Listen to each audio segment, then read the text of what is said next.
All right, guys, welcome back to another episode of the Babbles Nonsense podcast. So today I'm going to do a part 3 series on the dopamine that we've been talking about. 2 weeks ago, we started about is this low dopamine response versus ADHD, and I kind of did a historical portion on that, more scientific, if you will. And then last week was how my genetics kind of tied into it. And then this week, I kind of just wanted to tie everything together. And honestly, this is the one I've kind of been wanting to do to get to the whole time because it's more interesting, I guess. Like I said, we've already talked about what dopamine is. We've already talked about how your genetics can play a role in it, but none of that matters if you can't see it in your actual life, like your relationships, your habits, the way you move through your day. And those are the things that I love talking about on my podcast. Because here's the thing that no one really says out loud. Low dopamine doesn't feel like a diagnosis. It feels like something is just off and you can't quite explain why. So if you're ready to dive into part 3 with me, stay tuned. We're going to tie it all together and end the dopamine series today.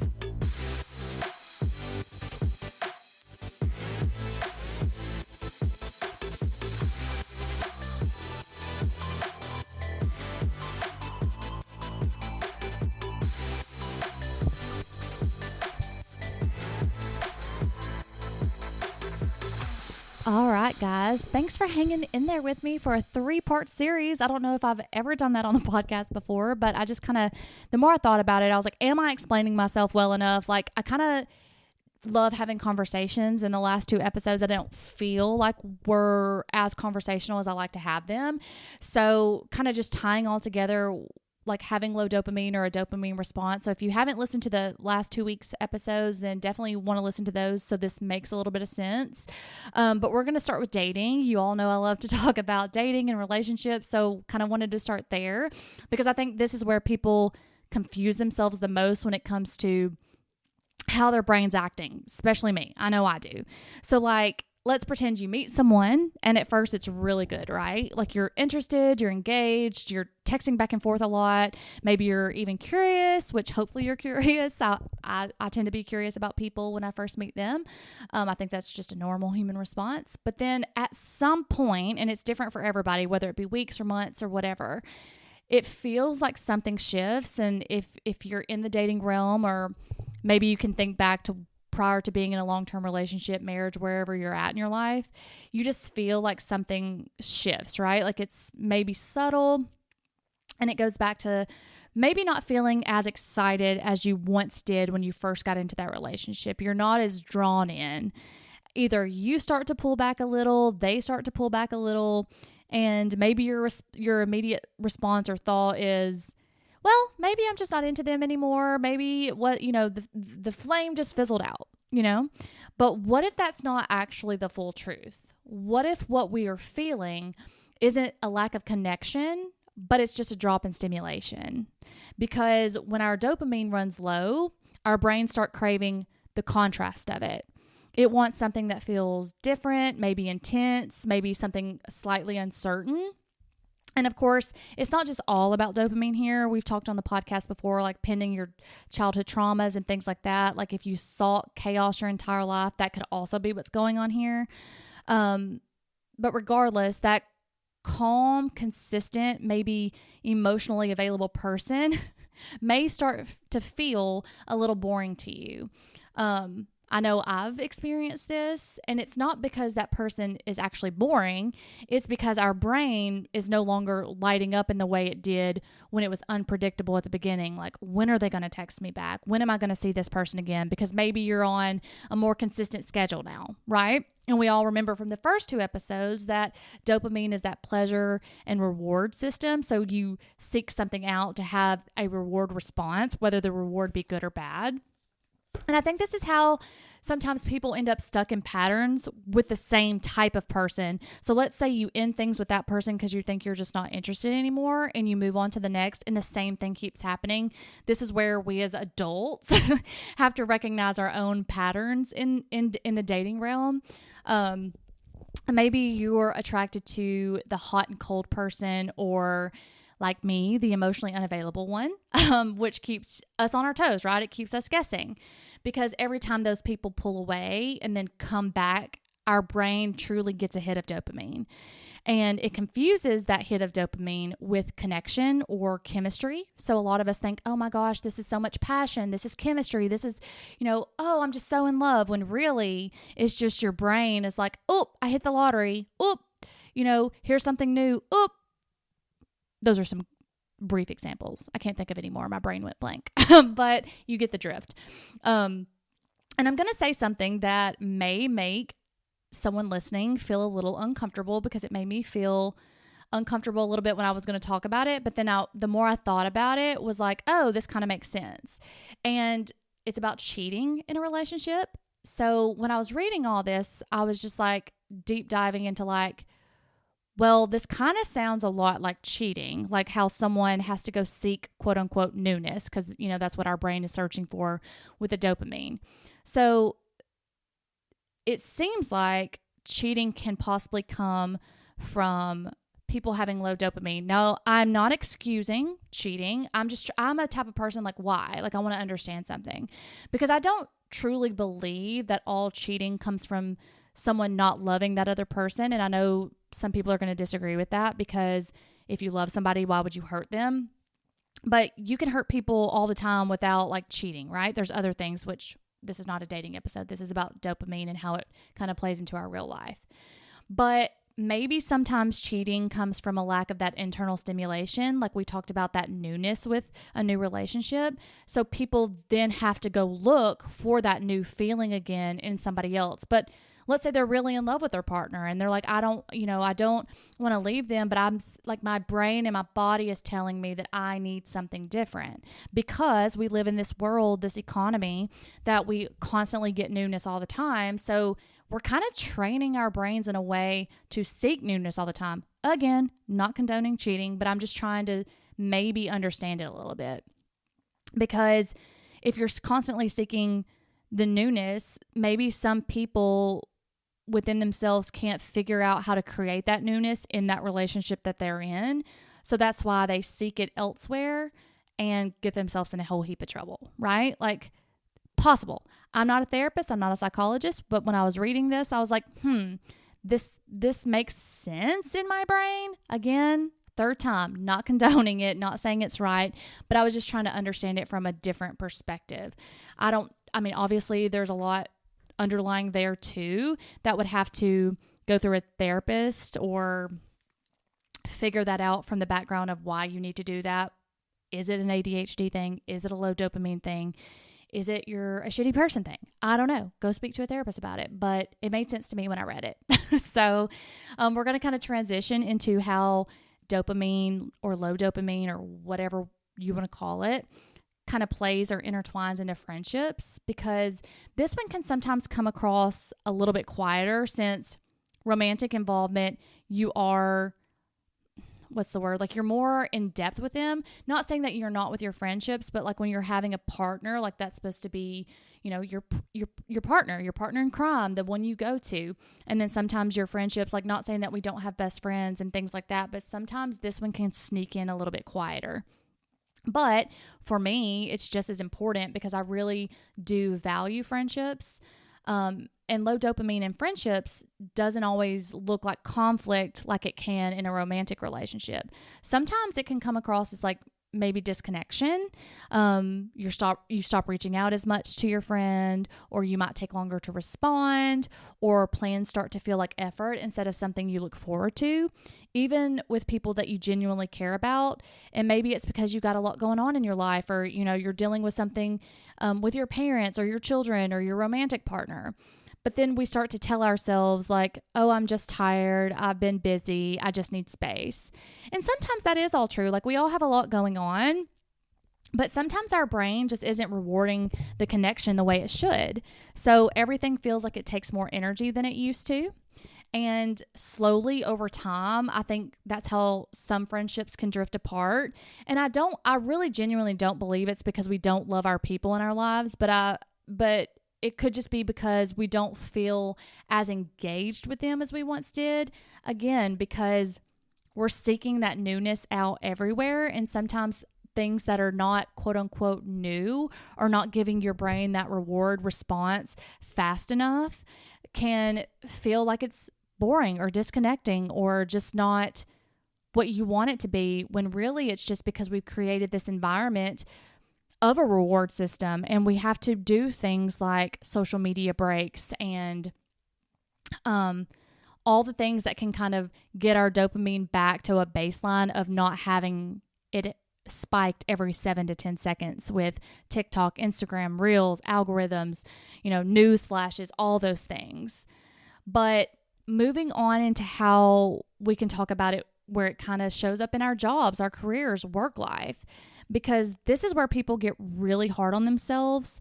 Low dopamine at work can look like, exactly what needs to be done and you just don't do it. Not because you're lazy or because you don't want to, but because you can't get yourself to start it. Maybe you'll sit there thinking about the task, knowing it's not even that hard, and you still kind of feel stuck. So what happens next, right? Like, we wait until the pressure builds, until like, hey, you got to get this in, there's a deadline, or maybe it's causing you stress and you just want to release that stress, or even like there could be consequences to not getting it done. Like maybe you've done this before and your job performance, it has been slacking, and they're like, hey, if you don't start getting this stuff done, we're not going to be able to keep you employed here, or something like that, right? And all of a sudden, with those kind of consequences, we suddenly are like, oh, I can do this. I can perform. So we start believing, oh, I just work better under pressure. But honestly, pressure is just the one thing strong enough to wake our brains up, because again, it gives us a little bit of that dopamine spike, because there's a cycle there, right? Like procrastinate, then we panic, then we can perform, then we crash at the end. And that's not a personality trait. I know that there's some people out there probably like, oh, that's me. That's how I perform at work. That's how I performed in school. But it's really not a personality trait. It's more of a pattern. Again, like all of this, if we look at it, is just patterns, and how we can maybe take this to a life coach, take this to a therapist, because maybe you can do it on your own. Maybe you're really great at self-help. I, for one, am not. I've got to talk about things to connect the dots, and figuring out patterns to break them. But let's talk about how this can show up emotionally, because I think this is where people get confused between anxiety and depression. Low dopamine doesn't always feel like sadness. I know we talked about this briefly on the prior episodes, and a lot of times it can feel like nothing. Like maybe you feel flat or unmotivated. Maybe you're feeling a little disconnected, like you're just kind of going through the motions of day to day, but you're not feeling down, sad, depressed. And then you have anxiety that comes on top of all of that, because our brain is trying to compensate. It's like your system is saying to yourself, hey, if I can't feel good, I'm at least going to stay alert. And then you start feeling anxious about things. So now we're kind of stuck in this weird place of, I don't really feel excited about anything, but then your mind won't let you slow down either. And I know I've been there a lot when I've just been burned out. Again, which is a lot of the reasons why I took the social media break, because I've just been kind of feeling that blah, unmotivated, in that space lately. And I just needed, I think, to give myself some time to let my brain recalibrate and get back to my dopamine baseline. And I want to say it's been 3 weeks, because I mentioned it. I think this is either going into week 4. I think it's going into week 4 of not being on social media. And I will say, like, I have noticed a huge difference in my motivation, like to do this podcast, to sit down and actually do research, to dive more into Bible study, and just reaching out to friends more, because I don't have social media just to grab and take my attention. And so obviously our brains all seek attention somewhere. And I'm just now putting it into the things that I once loved versus just sitting there scrolling, and then nothing excites me. Hope that makes sense. But I think that's where people can start questioning, everything, whether it be their relationship, their career, their friendships, or even maybe themselves. Like, I know I was like, when I was kind of going through that, I was like, why am I like this? Why can't I just be happy? Or why is everything currently feeling harder than it used to, or maybe than it should? But I think that's the shift that I want us to take in. Like, what if it's not that our life is going wrong or what we're feeling is wrong, but that our brain isn't registering it the way it once did? Because if we don't understand that, then we'll keep trying to fix life externally through things, trying to reach for things to make us feel better. And then we'll start to think things like, oh, it's probably because I need a different relationship. I'm bored. Oh, it's probably because I need a new job. This one's too stressful. I'm burned out. It no longer excites me. Or, I just need a change in life. Maybe I just need to move. Maybe I need a new wardrobe. Maybe I need a new car. And I think truly for a little while with people, I know it with me, it works a little bit, because if anything that's new kind of gives you that temporary dopamine boost and you feel good a little while. Like, I know sometimes it's like, okay, I'm feeling like I need to make a change. What is that change going to be? Let's chop my hair off. And then I chop my hair off and, you get compliments for a week and then they go away and then you're like, why did I chop my hair off? And because it's just that temporary dopamine boost that I think we all seek. It's a natural part of life. But with the economy that we have created where it's just all the time, I think that that was never the intention. And eventually, after we try all these things, like getting a different relationship, job, changes in your life, whatever it may be, then we end up in that same feeling if we don't actually figure out and fix the problem. Like, let's say you end a relationship, you get in a new one, and once that newness wears off, you're back to feeling the way you did. Same with the job. Same with things like maybe you have buyer's regret. Maybe you go out here and buy a car you've always wanted because you're having a midlife crisis, which probably, if I delve deeper into the research, probably midlife crises are just low dopamine. I'm starting to blame everything on dopamine. Can you get the hint? Because if you're starting to have that same feeling in everything you do, it's only going to frustrate you because it truly looks like you're doing everything right, but then nothing feels right. And you're like, what am I doing wrong? When it's really nothing that you're doing wrong per se. And sometimes, and again, we're just talking about the dopamine. Sometimes it could be things that we could obviously fix in our own lives and patterns and childhood trauma and things like that. But if this truly is like a low dopamine response, then I think that just being aware and looking at our patterns and things, not judging ourselves, but kind of just truly sitting down and looking at it and being honest with ourselves and saying, like, just asking ourselves questions like, do I lose interest quickly? Do I only feel engaged when something feels intense or uncertain? Do I struggle to start things but can't perform under pressure?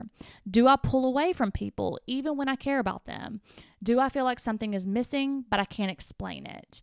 And like when you start getting into those like deep questions with yourself, personally with me, with a therapist, it's not because these questions, like, they're not just random questions. I think that they are signaling to you, like, if you're answering, oh yeah, like I pull away, I'd never feel engaged unless something is chaotic, intense, uncertain, like I just never know, then maybe it is truly that you're just needing a break to get your dopamine back to baseline.